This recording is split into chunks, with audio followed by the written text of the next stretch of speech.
Madame la ministre, les véhicules connectés de nouvelle génération constituent désormais des plateformes numériques intégrant capteurs, caméras, systèmes de géolocalisation, logiciels embarqués et capacités de mise à jour à distance.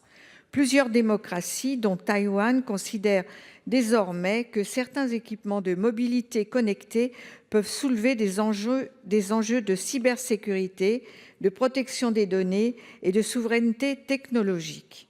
Le présent amendement vise donc à renforcer les capacités de contrôle et d'encadrement des véhicules connectés et équipements embarqués utilisés dans les secteurs sensibles afin de garantir la sécurité nationale, la résilience des infrastructures critiques et la souveraineté numérique de la France.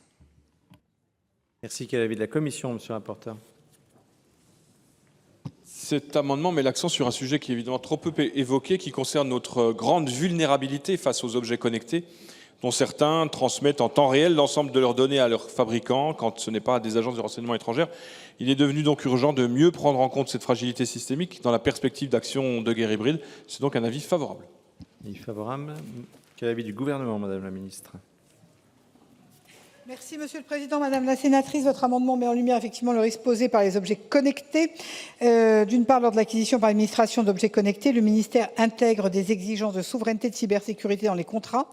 Le projet de loi Résilience contient des dispositions de ce type qui s'imposent aux opérateurs d'importance vitale. L'utilisation de moyens connectés personnels sur les sites sensibles est réglementée. Des directives ministérielles prévoient les mesures à mettre en œuvre, comme par exemple l'isolement des véhicules sur un parking en dehors du site. C'est la raison pour laquelle je vous propose de retirer cet amendement qui est donc satisfait par les mesures qui sont prises.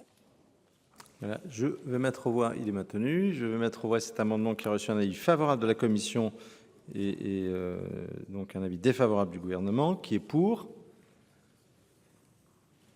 Qui est contre? Qui s'abstient? L'amendement est adopté. Un amendement